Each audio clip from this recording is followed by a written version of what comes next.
Hello, magandang gabi. Hello, sound check. Pakicheck mo. Yan sa ano.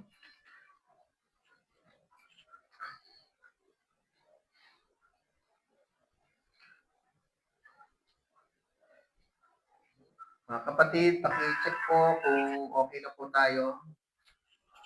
Balik tayo sa dating cellphone. Medyo mahina po kasi yung signal itong isa. Pero Lord willing, kung hindi, balik namin itong isa pa.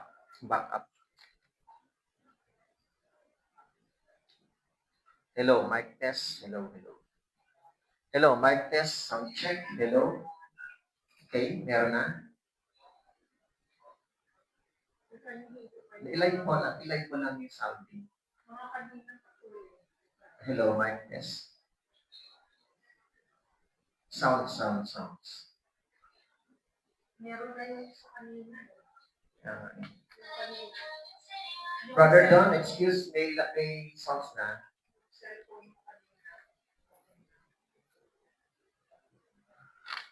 Balik natin to.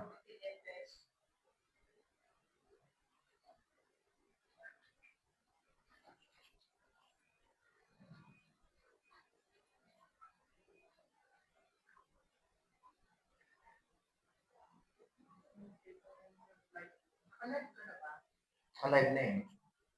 You know, kung di ko na alam kung may sounds ako dyan. Hindi ko nga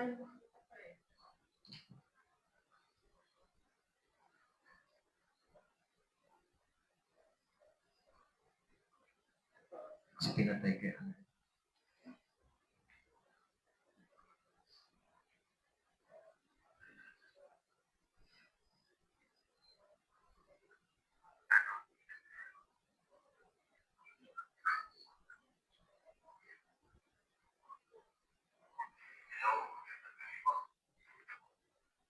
Pinatay mo na yung puta. Hindi ko alam. Brother Don, excuse me, sounds na. Brother Don, please confirm.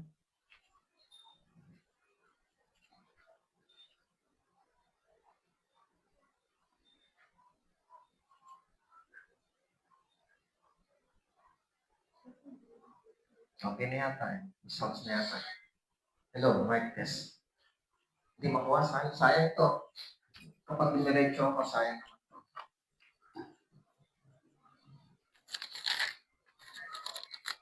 Hello, mic test.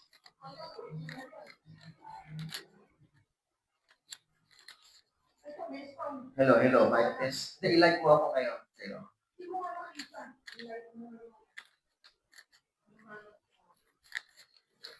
Hello, sound check.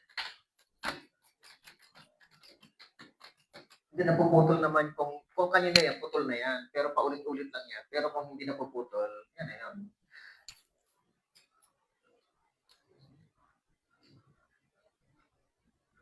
Tignan mo kung ano ako, tinatawag na real time. Yung sounds ko kung real time. Hindi mo ako ma-open. Tignan mo kung ano response dito. Ayan na. Okay, sige po. Okay na. Ano yung sa iba pinatap na yan. Good evening po. Kayo na pong bahala mag-isip kung ano ang interruption natin. Kung anong dahilan. But anyway, ang mahalaga, kung kayo po'y patuloy na nagtsatsaga, ay maraming salamat. So, Cities of Refuge. Good evening, everyone. Sige po, last week po ang ating teaching ay naipamahagi na po yung 6 tribes ni Israel. So, isinali na rin po doon yung isang anak ni Joshua. Now, mga kapatid, ito po ay chapter 20, pag-uusapan po natin yung allocation land or the cities of refuge. Pangatlong beses na po natin itong dinaanan doon sa Exodus 21 verse 13 and Book of Numbers chapter 35. Yun ay batas. Pero dito, ang application ng batas, dito na po ito gagawin. So, meron pong lugar para sa mga kandungan na sa mga taong hindi sinasadya na makapatay ng kanyang kapwa. Kaya mga kapatid, sa study natin ngayon ay meron po itong mga spiritual na prinsipyo na itinuturo po sa atin. Okay? So, before, ang pinag-usapan natin batas, ngayon po ay yung tinatawag na lugar na, eksakto na po, para makumpleto na po yung 613 na batas. Ito na po yung pinakadulo na ating pag-uusapan. Okay, verse 1. Verse 1 po, sabi po dito, at ang Panginoon ay nagsalita kay Josue na sinasabi. Anyway, maraming salamat po sa inyong pagsubaybay. Pasensya na po, kumina lang po yung signal. Anyway, sabi dito, ang Panginoon ay nagsalita kay Josue na sinasabi. Okay. Tandaan po natin mga kapatid, no, katulad ni Moses, may mga verses na laging sinasabi, kinausap ng Lord. Si Moses, at now ngayon ay si Joshua. Na sinasabi, verse 2, sabihin mo sa mga anak ni Israel, pumili kayo ng lungsod kanlungan na aking sinabi sa inyo sa pamamagitan ni Moses. Mga kapatid, katulad na sinabi ko po sa inyo, in chapter Bilang, Book of Numbers 35, binanggit na po ni Lord kay Moses yung lugar na cities of refuge. So ngayon, ito pa lang yung application. Ituturo na kung saan ang lugar na ilalagay para sa lugar ng lungsod ng kandungan. Para sa 12 tribes ni Israel. So, ang mangyayari po niyan, kung tutuusin, ay sa 12 tribes ni Israel, 6 po ang ibibigay na lugar. Tingnan po natin. Verse 3. Upang matakbuhan ng taong nakamatay ng walang balak o hindi sinasadya at magiging kanlungan ninyo laban sa tagapaghiganti sa dugo. Okay. So, mga kapatid, itong batas na ito ay exclusive lang para sa unintentional or accidental kills a person. Hindi po ito para sa murder na sinadya yung kasalanan. Pag pinansin mo ang batas ni Moses, bawat batas ay may kaukulang katapat na parusa. Lalo na doon kasi sa 613 na batas ni Moses, 365 dito yung negative commandments. Doon lang sa negative commandments, doon madalas nababanggit yung mga penalties or punishment. Yung iba, capital punishment like death penalty. Yung iba naman, burnt offering. At yung iba naman na batas, parusa ay itatakwil ka sa bayan. Lalo na nung nasa wilderness pa sila.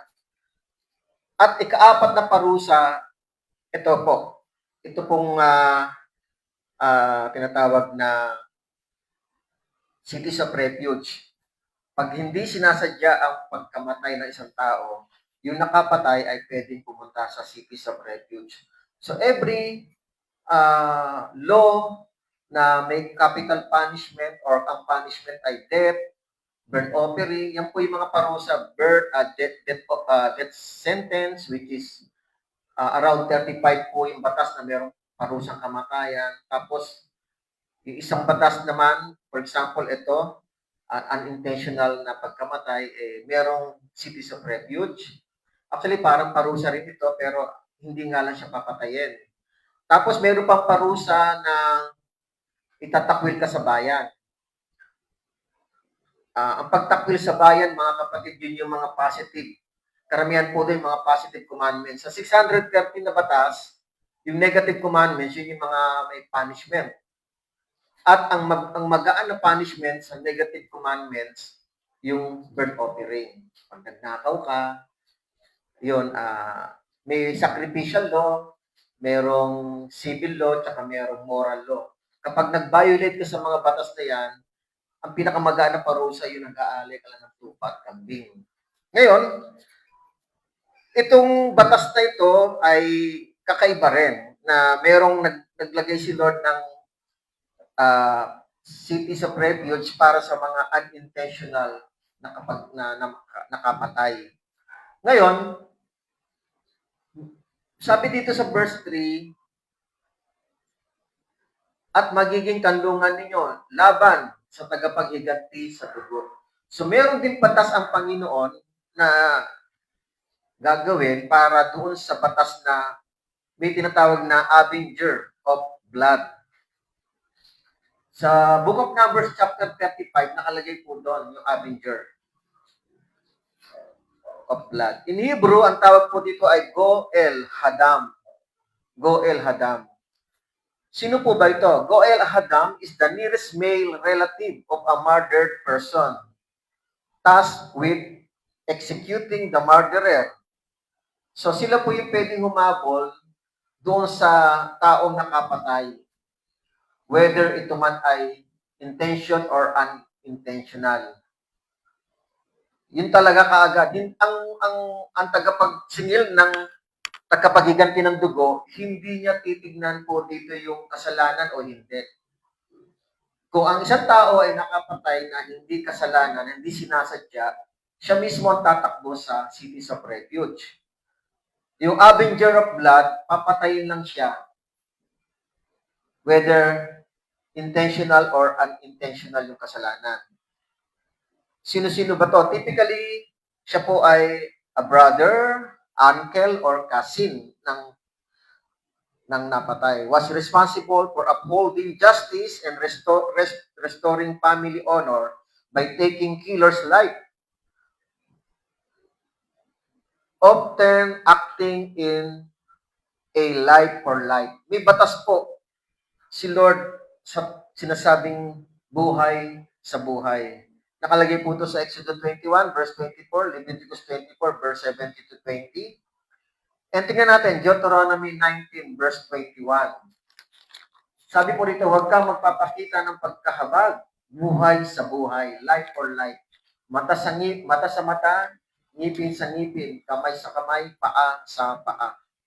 Although ang context niyan, kung halimbawang napilaya ng isang tao, naputol, nasadya, puputulin niya ang paa mo. Nabulag mo, bubulagin ka rin.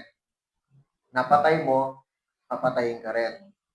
Pero meron pong isang tagasingil ng dugo na binanggit sa Numbers chapter 35. So batas din po yon. Pero ito nga po, hahabulin ka ng tagasingil ng dugo kung ang kamag-anak nung napatay mo ay nalaman yung pangyayari. Tatakbo ka ngayon kung hindi mo sinasadya ang pagkakapatay. Doon pa lang may apply ito. Verse 4. Mula sa verse 4 hanggang verse 6, meron po tayong tinatawag na process or role or function ng mga city gates elders na siyang magkakalinga dito sa taong nakapatay. Sa verse 4, ito po yung una. Siya'y tatakas patungo sa isa sa mga lungsod na iyon at tatayo sa pasukan ng pintuan ng lungsod at ipapaliwanag ang pangyayari sa pandinig na matatanda sa lungsod na iyon. So, number one, na process po ng mga city gates elders, kapag pumunta po yung taong yun na nakapatay na hindi sinasadya, may tinatawag na initial reception. binauna. At kanilang bibigyan siya ng isang lugar upang siya manatili kasama nila. So verse 4, letter B, second part, magkakaroon siya ng granting asylum. Tatanggapin po siya. So ito po yung function and role of City Gates elders. Yung una, sa verse 4, yung kalahati dyan, initial reception. So, umpisa mo na, doon muna siya sa gate. And then pangalawa, tatanggapin siya, granting asylum. So siya ay kakanlungin na. Okay. Verse 5, ito po yung pangatlong process pag yung tao po ay pumunta sa City of Refuge. Verse 5, kung siya'y habulin ng tagapaghiganti sa tugo, hindi nila ibibigay ang nakamatay sa kanyang kamay sapagkat kanyang napatay ang kanyang kapwa nang hindi sinasadya at hindi niya pinapuutan ng nakaraang panahon. Okay, third function po, ito po, protection, custody from vengeance. Iingatan po siya ng mga elders para hindi siya mapatay. Kasi under investigation pa rin po ito. Protection, custody from vengeance. Okay. Ito yung ikatlo. So yung una, initial reception. Pangalawa, granting asylum. Pangatlo, protection, custody from vengeance. And then, verse 6, siya'y mananatili sa lungsod na iyon hanggang sa siya'y tumayo sa harap ng kapulungan upang hatulan, hanggang sa pagkamatay ng pinakapunong pari ng panahong iyon. Kung magkagayoy, uuwi ang nakamatay at babalik sa kanyang sariling bayan at sa kanyang sariling bahay, sa lungsod na kanyang pinakasan. Okay? So, pang-apat, letter A sa verse 6, siya'y mananatili sa lungsod na iyon hanggang sa siya'y tumayo sa harap ng kapulungan upang hatulan. Pang-apat, investigation and trial proceedings. Investigation and trial proceedings. And then, andito rin yung panglima sa verse 6, hanggang sa pagkamatay ng pinakapunong pari ng panahon iyon. Kung magkagayo, uuwi ang nakamatay at babalik sa kanyang sariling bayan. So, ika-lima, judgment and freedom.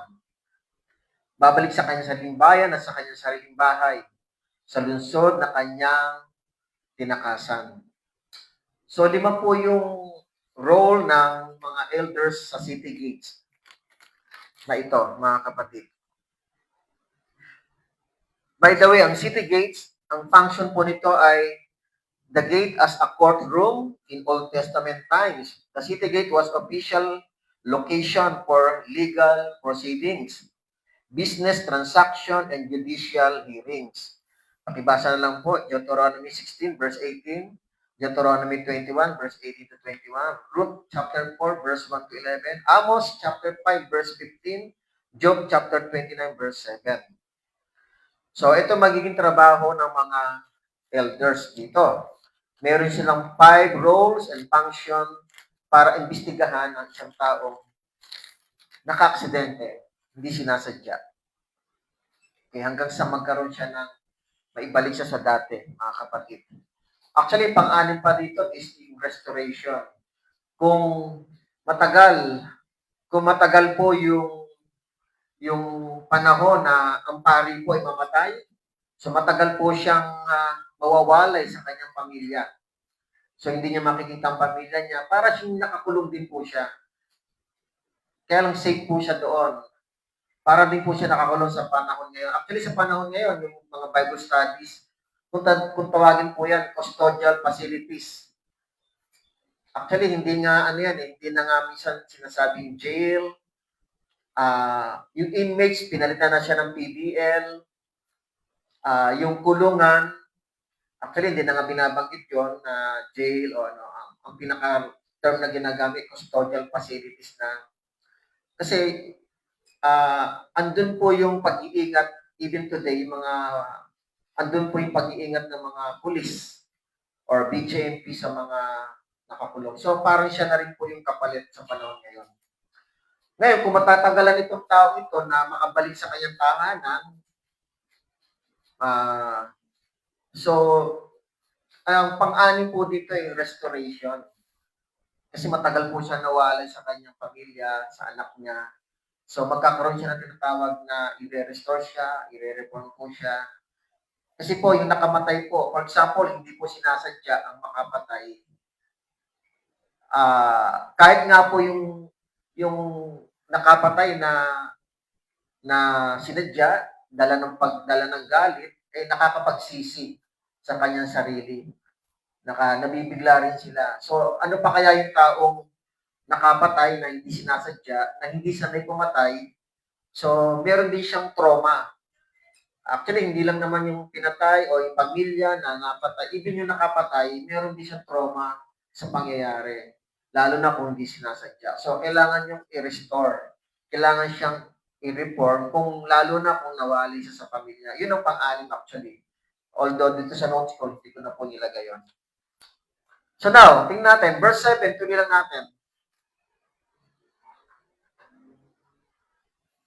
Kaya't kanilang ibinukod ang Kedes sa Galilea sa lupaing maburol ng Neptali at ang Shechem sa lupaing maburol ng Ephraim at ang Kiryat Arba na siyang Hebron sa lupaing maburol ng Judah. Okay. Itong verse 7, ito po yung lugar, tatlong lugar po yan na nasasakop ni Neptali, nasakop ni Ephraim, at ni Judah. Sa Judah naman, yung lugar ng Hebron, Shechem naman sa Ephraim, at Kedes, Galilea, sa Neptali. Ito po yung sa loob na ng Kanaan. May tatlo pong cities of refuge sa loob ng Kanaan. And then verse 8, ito naman po yung dati nang nai-allocate, pero finalize na lang ngayon ni Joshua. Kasi nauna na po itong namana na po ng mga anak ni Gad, ni Ruben, at ni Manasseh. Sa kabila po ito sa Transjordan area. Verse 8, sa kabila ng Jordan, sa silangan ng Jericho ay kanyang tinalaga ang Beser sa kapatagan mula sa lipi ni Ruben, at ang Ramot sa Gilead na mula sa lipi ni Gad, at ang Golan sa Basan na mula sa lipi ni Manasseh. So, ito naman yung anim sa kabila.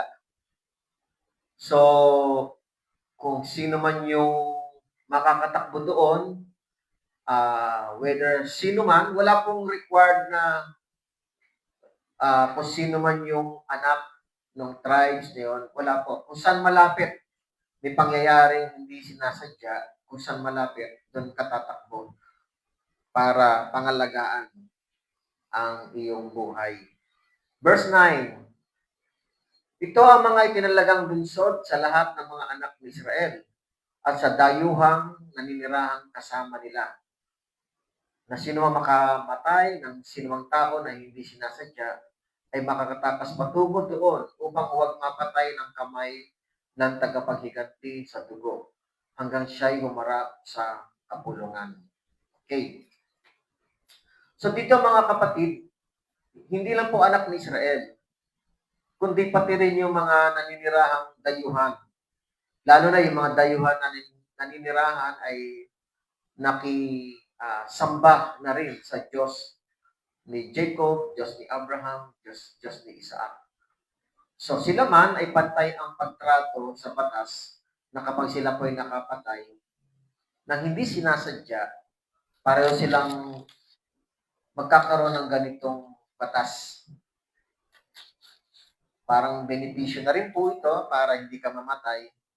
Pero ito po ay isang parusa na rin po ito na kaharapin ng tao dahil nakapatay siya. Pero hindi siya magkakaroon ng death penalty. Pwede siyang mabuhay at makalaya ulit. Okay. So, mga kapatid, ito pong mga bagay na hindi sinasadya,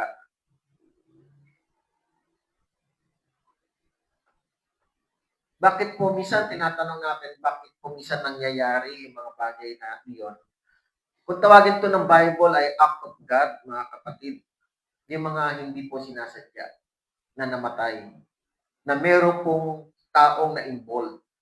Act of God o will of God.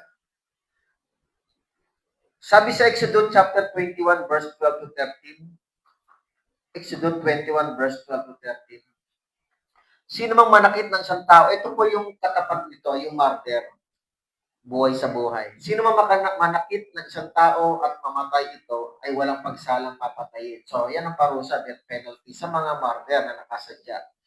Pero ito po yung hindi. Ngunit kung hindi ito sinasadya ng isang tao, kundi Diyos ang naghulog sa kanyang kamay, ay ipaglalaan kita ng isang lugar na maaaring takbuhan ng nakamatay. Sa batas ni Moses, kinoconsider po na ang mga patay, ang mga namamatay sa mga hindi sinasadya, act of God. Ako po naniniwala even today, yung mga, for example, yung mga car accident, naniniwala ko act of God. Bagamat walang ligtas ang tao nakagawa, mananagot at mananagot, pero naniwala pa rin ako na ang aksidente na namatay sa ang tao sa aksidente, act of God pa rin. Kalooban ng Diyos. Ngayon, tingnan natin, ano ba yung mga unintentional na pagkamatay ng tao, na aksidente lang, namatay. Bukod sa panahon natin ngayon, may mga car accident, yan po yung mga bagay na na nangyayari. Pero ano po yung pwede maging aksidente ng pagkamatay ng isang tao dati? Nakalagay din po yan, Aklat ng Bilang, chapter 35, 22 to 25. Ito po yung example po. Ngunit kung sa pagkabigla ay kanyang may tulak na walang alitan at mahagisan niya ng anumang bagay na hindi tinambangan, yung hindi sinasadya, o ang anumang bato na ikamamatay ng tao na hindi niya nakikita at kanyang naihagi sa kanya na ano ba't namatay yung tao na nabato na hindi sinasadya. Kasi pwede po yun. Kasi may mga mason, may mga gumagawa ng mga bahay. Bato kasi, actually, mga bato kasi parang yung bato ba, kumbaga sa ating panahon, naglalagay ng hollow blocks. Pero yung naglalagay ka ng bato sa lamsan, pwedeng gamitin sa bahay, pwede may mangyari aksidente po, ang sinasabi ko. O naihagis sa kanya na ano ba't namatay at hindi niya kaaway at hindi niya pinaghahangaran ng masama. Kung gayon, ang kapulungan ang siyang hahatol sa mamamatay tao at sa tagapaghiganti ng dugo ay sa mga batas na ito. Ililigtas ng kapulungan ang nakamatay sa kamay ng tagapaghiganti ng dugo. Yung kapulungan, ito nga po yung mga elders. At siya'y pababaligin ng kapulungan sa kanyang lungsod kanlungan na kanyang tinakasan at siya'y manatili roon hanggang sa pagkamatay ng pinakapunong pari na binuhusan ng banal na langis. Okay, mananatili po, tulad ng binabanggit din sa verse 6. Ang kanyang pag-stay po doon ay mananatili siya hanggang sa mamatay yung high priest. Pero, anong batas kapag lumabas sa cities of refuge? Dito po, pag nalaman po ng mga avengers of the blood, hahantingin na po siya. Book of Numbers 35, 26, 28. Tugtungan na lang po niya yan, verse 26 onward hanggang verse 28. Andun naman po yung kapag tumakas po siya, na-miss niya yung pamilya niya, or pwedeng mangyari yon. Kung hindi pa patay ang high priest at tumakas po siya, hindi pa tapos yung kanyang sentensya. Parang ganon. Ngayon, kung tumakas po siya, hindi na mananagot sa Diyos yung taong papatay sa kanyang kamag-anak kasi tumakas po siya. May apply sa kanya yung life for life. Pero pag murder po o sinadya ang pagpatay, dito po yung batas. Book of Numbers 35 verse 15 to 21. Ito naman, hindi ko na ipa-flash po. Basta basahin, pakibasa na lang po ninyo. Bilang 35 verse 15 to 21, kapag murder po, sinadya po yon, yung tagapagtanggol ng dugo, or the avengers of the blood, doon po magagamit po yung batas na yun. Gaganti po. Kaya magkakaroon ng gantihan.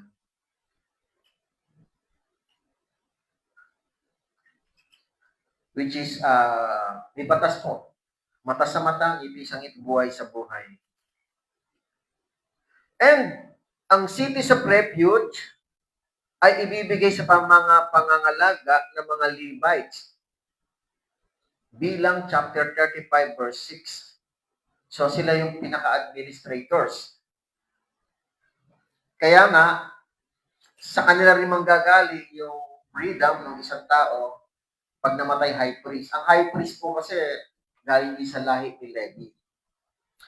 Now, dito po sa study natin, simula pa nung pumasok tayo sa book of Exodus, starting chapter 20, Exodus chapter 20, nung simula po yun, binigay ang batas, yung 10 utos, dito pa lang tayo natapos. Ito pa lang tayo natapos. Sa kabuuan, hindi ko alam kung pang ilan po ito. Pero pasok po ito sa 613 laws o batas. O mitzvot, kung tawagin, the commandments. And the commandments divided into 365 negative commandments. Yung tinatawag na thou shall not, do not do this, do not do that. In Hebrew, ang tawag po doon ay lo ta'asheh. And 248 positive commandments. Do this. Kung tawagin ay ase in Hebrew. According to Torah, ito po yun. Nakumpleto na po natin sa study natin yung batas 613 laws. But the physical, judicial punishment are primarily applied only the violation of the negative commandments. Doon lang nai-apply ang mga binanggit ko kanina, ang death penalty, ang burnt offering, ang cities of refuge, ang yung pang-apat, yung itakwil ka. Pero ang itakwil ka sa kapulungan kapag naging tamad. Actually, may pasok siya sa positive commandments. But dito po, lahat po itong mga violation na to, nandito karamihan sa negative commandments. Thou shall not, or do not do this, or do not do that. Yung gumawa at nag-violate sa mga batas na ito, sila po yung papatawa ng parusa. Ang ibang parusa po ay kamatayan. Kaya itong cities of refuge, ang last nating pag-aaral tungkol sa punishment ng pagkamatay. Pero hindi capital punishment ang parusa. Hindi siya papatayin. Okay, by the way, in closing, mga kapatid, nakita natin dito yung process, yung function and role ng mga elders sa CPH. Initial reception sa verse 4, letter A, granting asylum, pagkupkup, chapter 4, verse 4, letter B, protection, custody from vengeance, verse 5, investigation and trial proceedings, verse 6, letter A, judgment and freedom, verse 6, letter B. Ngayon, kung tatagal po ito, sabi ko nga kanina, yung pang-anim ay restoration. Pero, ang kalayaan po ng tao na yon ay depende po sa buhay po ng itatagal ng pari, high priest. Kapag napatunayan na acquitted po siya, ang kalayaan niya ay pagkamatay ng high priest. Depende po. And in New Testament, mga kapatid, according sa author ng Book of Hebrew, in Hebrew 5, verse 7 to 10, Jesus is the picture of high priest, like Melchizedek. Now, kung titignan natin ito sa New Testament, Jesus is our divine refuge. Yang talagang wala na po Ang cities of refuge ay nababanggit siya, pinakalas mababanggit siya sa First Chronicle chapter 6, pero part lang ng history, but never po siya nabanggit para magamit. Hindi po siya nagamit. Wala po nakalista sa Old Testament na nagamit po yung cities of refuge. Kasi po, pag binasa po natin ang Old Testament hanggang Malakay, ang napakaraming kasalanan ay puro murder, sinadya, mga pagpatay. But anyway, in New Testament, si Kristo po ang divine refuge because of His great obedience. So lahat po ito, sa batas na ito, hanggang ngayon, na binasa natin ito, na-cover up ni Jesus ito. Not only to obey the law, and even yung parusa ng batas, sinunod pa rin ni Jesus. Kaya, siya na po yung pinakas-refuge po natin. Siya na po yung kanlungan ng mga mananampalataya sa panahon natin. Kung ipapass forward natin mula dito hanggang panahon ng New Testament. Jesus have two type of obedience. Si Kristo po ay meron po siyang dalawang klase ng pagtupad o obedience, pagsunod sa Diyos. Number 1 is active obedience and number 2 is passive obedience. At dahil tapos na po ang batas na pinag-aaralan natin, sa panahon ni Jesus, tinapos na rin niya po ito. First, active obedience. Jesus obeyed the law throughout his life, qualifying to be the perfect lamb without blemish. Sabi niya sa Matthew 5 verse 17, New NIV, sabi dito, do not think that I have come to abolish the law or the prophets. I have not come to abolish them, but to fulfill them. So pagdating sa batas, sa kautusan na ginawa ni Jesus, sumunod po siya sa kautusan. That's active obedience. And then, number 2, second, is passive obedience. This refers to Jesus' willing submission to suffering and death to pay the penalty for the humanity's failure to keep the law. Passive means in Latin is patior. Ang ibig sabihin ay suffer or to endure. Ano ibig sabihin po nito? Mga kapatid, hindi lang si Kristo sumunod sa batas, even yung parusa ng batas, inako ni rin ni Jesus. Yung parusa, inako rin ni Jesus, mga kapatid. Sabi nga sa Galatians chapter 3, verse 13, tinubos tayo ni Kristo mula sa sumpa ng kautusan nang siya'y naging sumpa para sa atin sapagkat nasusulat, sumpain ang bawat binibitay sa punong kahoy. Bakit po ba siya nabitay? Bakit po ba siya naipako sa krus? Dahil pati ang paglabag sa kautusan ng mga tao ay sinunod niya. Siyang umako. Galatians 3:24. 3:24. Kaya't ang kautusan ay naging ating taga-supil hanggang sa dumating si Kristo upang tayo ariing ganap sa pamamagitan ng pananampalataya. And then Romans chapter 10 verse 4, sapagkat si Kristo ang kinauwian ng kautusan upang maging matuwid ang bawat sumasampalataya. Kaya si Jesus ang ating tatakbuhan, our divine refuge, because ginawa niya ang lahat.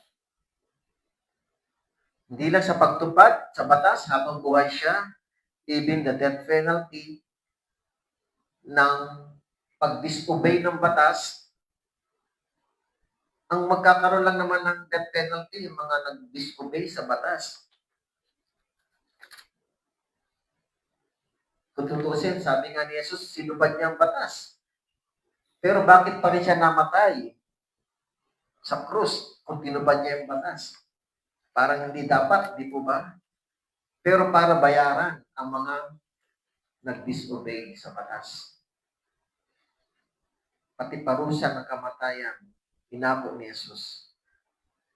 Kahit hindi siya nagkasala.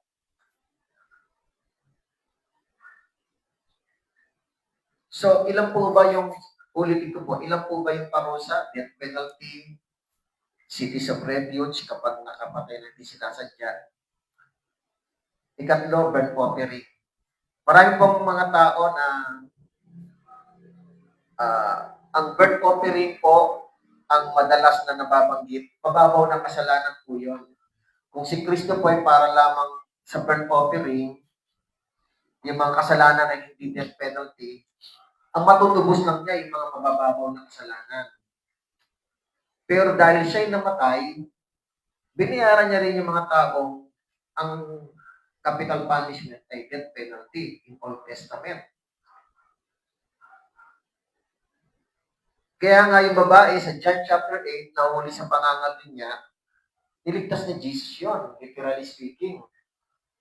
Sabing gano'n ng mga tao, nakita namin ka nangangalan niya, ayon sa batas ni Moses, batuhin hanggang mamatay. Sabi nila ni Jesus, oh, sino walang kasalanan, siya unang bumato. So niligtas siya ni Jesus.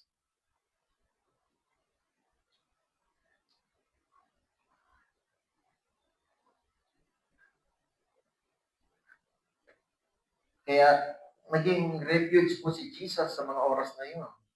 Para takbuhan siya ng mga tao na ang tingin nila ay sasang-ayon ni Jesus. Pero yung divine refuge, ipinakita ni Lord doon sa babae yun, sa John chapter 8, na nilapitan si Jesus. And then, sinave siya ni Jesus.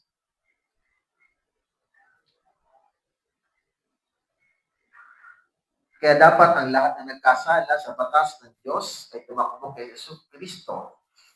Tayo po yun, magsisi siya, magsisi po tayo. Siyang banal na kanlungan ng Diyos na binigay sa atin. Jesus is our divine refuge sa ating mga kaluluwa. Nung namatay si Jesus bilang high priest, nilalarawan siya na high priest katulad ni Melchizedek. Nung namatay siya at muli nabuhay, nagkaroon ng kalayaan po ang lahat ng tao na nampalataya kay Jesus. God is our refuge. Awit chapter 46 verse 1. Ang Diyos ay ating kanlungan at kalakasan, isang handang saklolo sa kabagabagan. And Hebrew 4 verse 14-16. Yamang tayo merong isang parangal at pinakapulong pari na pumasok sa kalangitan, si Yesu Kristo, si Jesus na anak ng Diyos ay hawakan natin matatag ang ating pinahahayag. Sapagkat tayo mayroong isang pinakapulong pari na marunong makiramay sa ating mga kahinaan. Isa na tinukso sa lahat ng mga paraan, gaya rin naman natin, gayon may walang kasalanan. Kaya lumapit tayo may katapangan sa trono ng biyaya upang tayo tumanggap ng awa at makatagpo ng biyaya na makakatulong sa panahon ng pangangailangan. Siya talagang takbuhan natin. Kaya ang tao, ang mga Kristiyano, kahit na financially, although yung financial, may physical na aspect yan na pwede mong magawa ng paraan. Pero sa mga tapat sa Diyos, even financial na pangangailangan, iniluluod sa Panginoon, which is good po yun. Good po yun na naghihintay tayo ng provision ng Lord. Yun ay isa sa mga gawain natin na dapat even sa financial na bagay. Nagtitiwala tayo na ang Diyos pa rin magpo-provide. Hebrews 6 verse 18. Upang sa pamagitan ng dalawang bagay na di magbabago, na dito'y hindi maaaring magsinungaling ang Diyos, tayong nagtungo sa kanlungan, refuge, ay magkaroon ng higit na katiyakang panghawakan ang pag-asang nakalagay sa harapan natin. And then, unang Pedro, chapter 2, verse 25, sapagkat tayo tulad sa mga tupang naliligaw, ngunit ngayon ay bumalik na kayo sa pastol at tagapag-alaga ng inyong mga kaluluwa. Si Jesus po, mga kapatid. And again, ang Diyos Ama naman, awit 62, verse 7 to 8, nasa Diyos ang aking kaligtasan at aking karangalan, ang aking kapangyarihang bato, Ang Diyos ang aking kanlungan. Verse 8, magtiwala kayo sa Kanya sa lahat ng panahon o bayan. Ibuhos ninyo ang inyong puso sa Kanyang harapan para sa atin. Ang Diyos ay kanlungan. So both God and His Son Jesus are our divine refuge. Mga kapatid, sabi nga dito sa study natin, pag ikaw ay nakapatay, yung mga Israelita dito, ay makakatakas ka patungo doon sa city sa refuge upang huwag mapatay ng kamay ng tagapaghiganti sa dugo. So, ang term na binanggit ng Bible ay pag pumunta ka sa city of refuge ay makakatakas ka. Ibig sabihin, makakatakas ka sa kalaban na naghiganti. Dati madalas ko nababanggit po ito pero siguro pero madalas ko nababanggit dati na sa municipal jail ay sabi ko sa kanila na ang rehas na yon na nakahadlang sa kanilang kalayaan ay hindi pagpaparusa. Yun ay pag-iingat ng Diyos sa kanila dahil kung nasa labas sila, baka napahamak na po sila. Ano mang kasalanan nila, kung sila man ay nagnakaw, nag-drugs, nag-hold up, nakapatay, maaaring may mga taong binabantayan sila sa labas, maaaring sinusubaybayan sila at maaaring pwede silang gantihan o saktan. Kaya yung kulungan na yan or yung custodial facilities na yan ay nakakatulong sa buhay nila para maprotection din sila. Kaya lang, ang iba ang kaisipan ng marami, kapag naka-aksidente, naka-disgrasya, o nakapatay, yung salitang tumatakas ay hindi katulad dito, sabi rito ng Bible, tumakas kayo patungo sa cities of refuge. Kaya lang sila, ang iba, ginagawa, tumatakas talaga sa batas. Hindi siya patungo sa, o kaya hindi sa pagpapasakop sa batas, kundi lumalayo sa batas. So marami pong salamat mga kapatid. Next week, chapter 21, yung lugar na pagkakaloob sa Levites para sa kanilang mga tahanan, saka sa kanilang mga green pasture, sa kanilang mga hayop. And after nun, chapter 22, pauuwian na ni Joshua yung mga tao. And then, so halos tapos na po ang pag-serve para sa mga ng bayan, sa mga kautusan ng bayan. So, malapit na rin po tayo matapos. So, mga kapatid, magandang gabi po. Pasensya na po kayo kanina kung ano man yung interruption natin. So, salamat po sa mga patuloy na manood. So, tandaan po natin mga kapatid, spiritually speaking, lagi tayong lumapit sa Diyos. Lahat po ito ay ginampanan ni Jesus. Napagtagumpay niya na ang lahat ng bagay na ito. Kaya wala na pong ibang pwede makatulog sa atin kundi ang Panginoong Hesus. Lumapit tayo sa Kanya, ano man ang problema. Basahin ko lang po ito bago ko mag-closing. Philippians chapter 4, ang pinaka-favorite ng marami, verse 6 to 7. Huwag kayo mabalisa sa anumang bagay, kundi sa lahat ng mga bagay.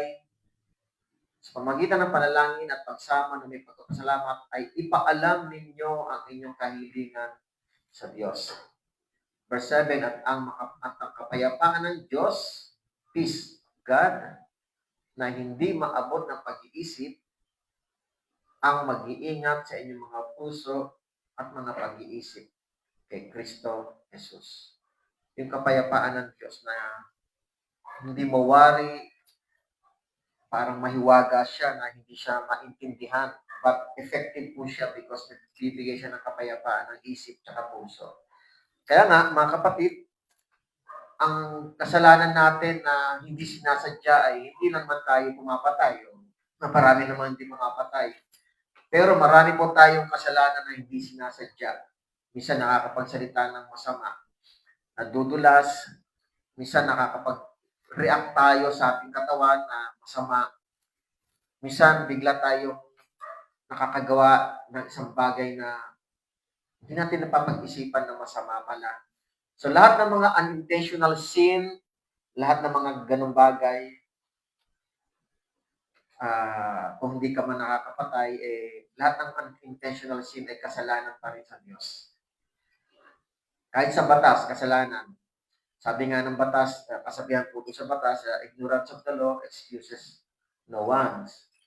Kaya napakahalaga po na maging aware po tayo na alamin ang kautusan ng Panginoon, alamin ang batas, upang hindi tayo inosente at hindi tayo nag-ignore o hindi natin i-ignore po ito dahil wala pong ano po. Ngayon po, any accident na unintentional talagang may kabayaran sa batas. Lalo na kung ito po ay batas po na subject para sa criminal offense, meron talagang babayaran. Ganun pa man, kay Lord tayo lumapit kung meron tayong mga hinaing, kung ano man yung ating mga kasalanan, spiritual na hindi naman subject for legal or crime, patatawarin tayo ng Panginoon. Kay Lord pa rin, siya pa rin ang ating lalapitan, ang ating Panginoon Jesus. Magandang gabi po. Let's pray. Aming Diyos, salamat po sa kabutihan mo at halos parang for 6 years na gawain ito, parang ngayon lang namin experience ang ganong interruption. Pero Lord, salamat, tinuloy niyo pa rin. Dalayan ko po, Panginoon, nawa ang mga viewers ay patuloy pa rin makasama namin sa pag-aaral. Lord, i-bless nyo rin po sa oras nito, Lord, ang paparating po na children's film showing, Lord, sa Friday. I-bless nyo po, Lord, ang mga hihipuin ninyo mga kasama namin, mga bata. May mga activities po, biblical principle. I-bless nyo po sila, Panginoon. Kayo na pong pumili para makasama namin at magamit niyo po ang Jesus Said Ministry Church para makapaglingkod po sa inyo sa pamamagitan ng pagsiservisyo, pagbibigay kaalaman sa mga kabataan tungkol sa iyong kabutihan, Panginoon. Ama, maraming salamat. Ama, patuloy ko tinataas din sa inyo, Lord, ang comfort po sa family po ni Arwin na espiritu. Siya po ay yung wake niya dito ngayon sa fortunate, sa comfort po sa mga magulang, mga kapatid. Ganun po, Panginoon, nadalain ko rin po ang complete healing po, recovery ni Brother Nelson. Murihin ka, Ama, maraming salamat po. Tinatas ko po ang lahat, Ama. In the name of the Lord Jesus, we pray. Amen. Magandang gabi po. God bless you all po.